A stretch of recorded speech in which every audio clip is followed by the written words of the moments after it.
And so you got to catch the foxes. So here's what me and Ashley thought about this week. We want to share with you 9 of the most common foxes that we see in relationships. Okay, we're going to share with you 9 of the most common foxes after doing dozens and dozens of marriage counseling, premarital counseling, and catching foxes in our own relationship for 15 years. I want to share with you 9 of the most common foxes. The first fox, if you're taking notes, write these down, is priorities. When the priorities are out of order, guess what? Everything in the relationship falls out of order, right? And most time, the biggest problem is an issue of priorities. Here's the way your priorities should be. God first, marriage second, children third, and then work, and then whatever comes after that. This is what we see set up in the book of Genesis.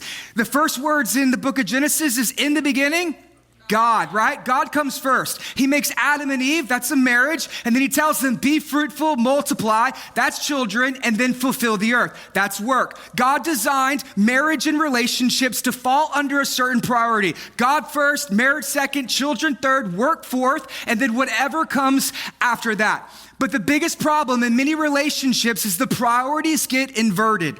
And when the priorities are inverted, that's when jealousy comes into the relationship. Because God is a jealous God.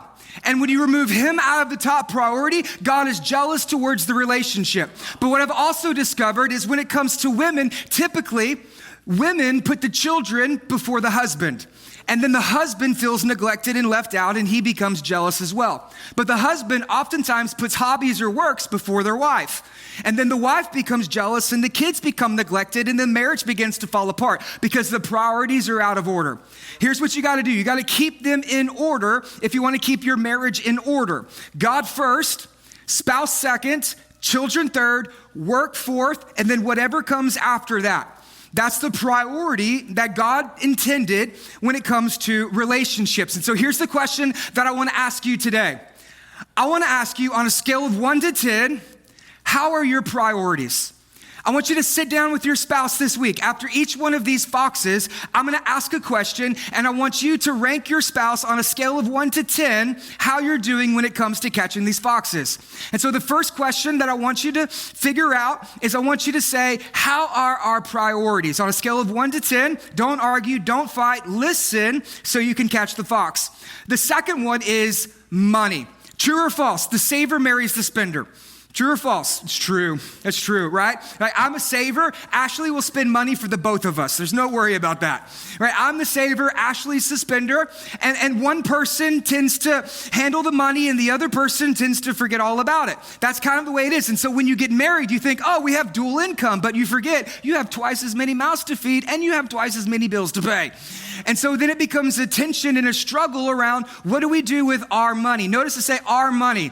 Okay, 2 become 1. That means you have 1 bed, you have 1 bank account, you have 1 life, right? You got to share your income together. And so money becomes a really big problem. Researchers have actually discovered that couples who fight about money in their first year of marriage are 3 times more likely to divorce than those who do not. Money is typically the first fox that shows up in a relationship. But here's the deal. It's one of the easiest foxes to catch. All it takes is this thing called a budget. You ever heard of one of those? Yeah, it's a budget. That's all it takes to sit down and then to work it all out. We want to help you. So if you click in the comments right now, we have a budget form that we give to our church. It's free for you. Download it and then sit down with your spouse and create a budget so you can catch the fox. So here's my question. When it comes to your finances, how are you doing? I want you to rank 1 through 10, how you're doing. Take the budget, fill out the budget. Number 3 is poor communication. Poor communication. This is what happens whenever you make a plan without telling your spouse. Okay, that's called poor communication. Has this ever happened to you? You're like, hey babe, going to hang out with the boys on Friday night. She's like, no, Susie has dance recital. You're like, well, you didn't tell me that. Well, you didn't tell me that. Okay, well, I can't cancel. Well, I can't cancel. I guess we're both going to stay home. And then you hate each other and you want to be anywhere else but home. That's called poor communication. When you make plans without including your spouse, what that does is it dishonors them. And then it makes them feel disrespected, and they're not included in the decision-making of the home. And then it creates all sorts of conflict and problems later down the line because you're not working towards one vision, you actually have division. Division in your marriage. Do you know what division is? Two visions. You're going in opposite directions because you have poor communication. So here's what you need to do. You need to sync up your lives together and share one vision through your communication. Right? Me and Ashley, we have a calendar that we use. We sit down on monthly, and then we work out the calendar, and then every week we sit down and we make sure our calendars are synced together. She has full access to the Redemption Church calendar. She's in our leadership calendar. She's in our church staff calendar because she knows everywhere I'm at, what I'm doing, who I'm meeting with, and where I'm going. But she also includes all of her events like doctor's appointments, daycare, pick up here, do this. She includes all of hers in there as well. So that way I can know where she's at and we have clear communication between the two of us, because this is a big fox for us. Okay, I'll tell you a story just to let you know I'm not perfect. Several months ago, before COVID-19 happened, I was working and there was this phone number that just kept calling me. And I'm like, I don't know you. I'm not going to answer this phone. Right? I'm not going to, random number, just going to let it go to voicemail. And they never left a voicemail. So I'm working. Here I am, doing my thing. And then I come home and I get home and Esther is not there. Like, this is weird. Normally she greets me at the door. And then I remembered it was my day to pick her up from daycare. The strange number that was calling me, that was her daycare. Hey, where are you at? Come pick up your daughter. And I was an hour late picking my daughter up from daycare. Do you know what that's called? Poor communication. That's totally my fault. It was a fox in our relationship. So we had to sit down and we had to have a conversation to be able to catch the fox about poor communication. So here's what I want you to do. I want you to ask your spouse, how am I when it comes to communicating with you? On a scale of 1 to 10, how is our communication? Do I make plans without including you in those plans? Number 4, mental health. This one is important and it's often neglected. It's mental health. Whenever Ashley had given birth to our first daughter, Esther, she went through a really bad case of postpartum depression. For like 6 months, postpartum depression was really a big deal, and it put a lot of struggle and strain on her relationship. Now, there was nothing she could do about it, but at the same time, there was a burden and a weight that was placed upon me, and it put a stress upon the relationship because of the depression. Many times, one or both people in the relationship will be suffering from mental health at one point or another. The number one prescription medication in America is depression, and there is a stigma around it to where people don't want to talk about it or get help. You need to get help. If there is depression, anxiety, mental illness, bipolar disorder, if there is postpartum depression, if there's some sort of past abuse, trauma, something in your life that you need inner healing and help towards, please get help. For the sake of the relationship, take your medication, go see a doctor, see a counselor, do something to get help. Because getting help doesn't mean you're weak. Getting help actually will make your marriage better. And so when it comes to this issue, talk to one another. Ask the question, how is our mental health? On a scale of 1 to 10, the 5th one is this, in-laws. Or maybe I should say outlaws, amen? How many of you have in-laws? How many of you have outlaws? Don't raise your hand. Don't raise your hand. But Jesus says a man will leave his mother and father and cling to his wife. He doesn't say that he'll bring the family into their new family to cause drama. No. You can save that drama for your mama because that ain't happening here. One of the biggest problems that I see in so many young relationships is that the two don't know how to leave their family and start a new family. They're always split between families and hobbies and vacations, and they're going to Christmas here and going to Thanksgiving here, and they're having Arbor Day over there, and they're trying to figure out, how do I eat 17 turkeys and buy 24 gifts for people I don't even know? And it puts a lot of struggle and strain on the relationship because that's not the way that God intended it to be. Your family becomes your extended family, and your spouse becomes your new family. Me and Ashley had a hard time learning this until one day we realized that our family is this family, and this is the most important family for us. The biggest problem is whenever a mama's boy marries a daddy's girl, right? That is big problem. Because what happens is when they get in a fight, they run and tattle to their parents. And he goes to their mom and say, Mama, you wouldn't believe what she said and did. And then they talk to each other and she says, you're just like your mama. And she's like, my mama was a saint. You better be just more like my mama because my mama makes amazing apple pie. Why can't you cook like my mama? And they're like, oh, I'm going to tell you what my mama said. And I'm going to go tell your daddy. And then the daddy comes in. Oh, you wouldn't believe what he said to my daughter. I'm going to whoop him and I'm going to get him, right? Big problem. So here's what you want to do. Somebody said that sounds like us, right? Wait till you get home to have that conversation. So here's what you do. He talks to his family, she talks to her family, so that way they can become their own family. How is your relationship with your in-laws on a scale of 1 to 10? Number 6, technology. In the last 5 years, you wouldn't believe this, 30% of divorces list Facebook as a major contributor. Facebook, right? They're on Facebook tagging each other in memes, making fun of one another. And then the husband blocks the wife and says, you can't see this, right? Terrible, terrible, terrible. But in reality, technology has actually become a really big problem for most people. The average American spends nearly 5 hours a day on their phone. On Sunday morning, check your screen time. Conviction, conviction. Netflix reports that the average American and consumer watches 2 hours of Netflix a day. And then according to Forbes.com, the average American spends more than 9 hours a day in front of a screen. Do you know how much time couples spend together? 15 minutes at family dinner while they're checking their phone. Convicted? How many of you ever had your kids say, Daddy, put down your phone? Okay, Esther said that to me. That was the worst thing in the world. This is a fox in our relationship, and I'm pretty sure it's also a fox in yours. So let me ask you this question. How is your technology? On a scale of 1 to 10, do you honor one another technologically? And then here's number 7, sex. Whenever I meet with a couple, oftentimes they're fighting, they're disagreeing, they can't get along with one another. One of the first questions I ask them is, how is your sex life?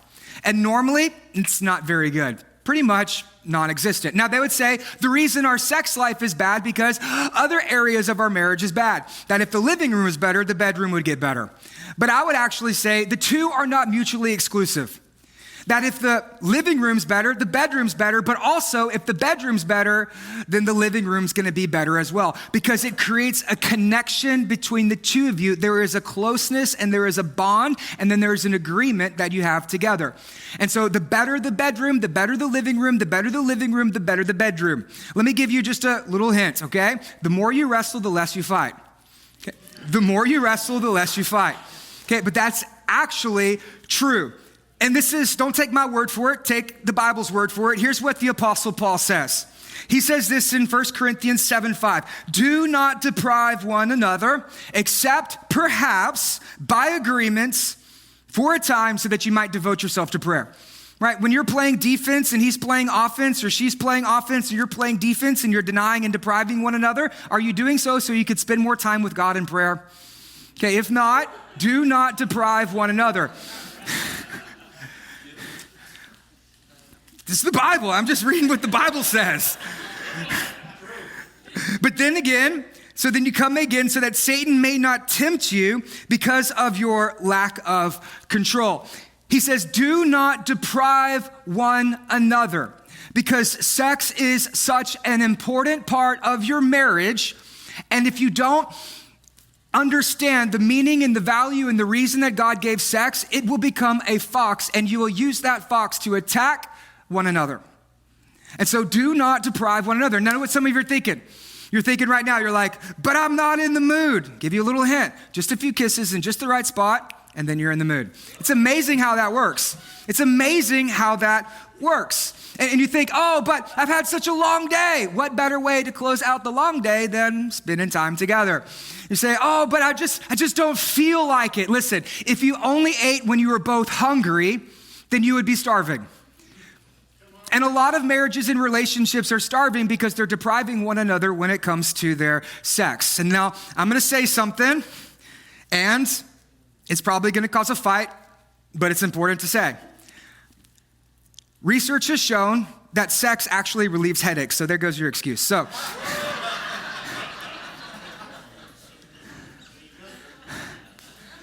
I'll let y'all discuss on a scale of 1 to 10, how's your sex life? The next one is this, unforgiveness. Let's just be honest, okay? When you get hysterical, you get historical, don't you?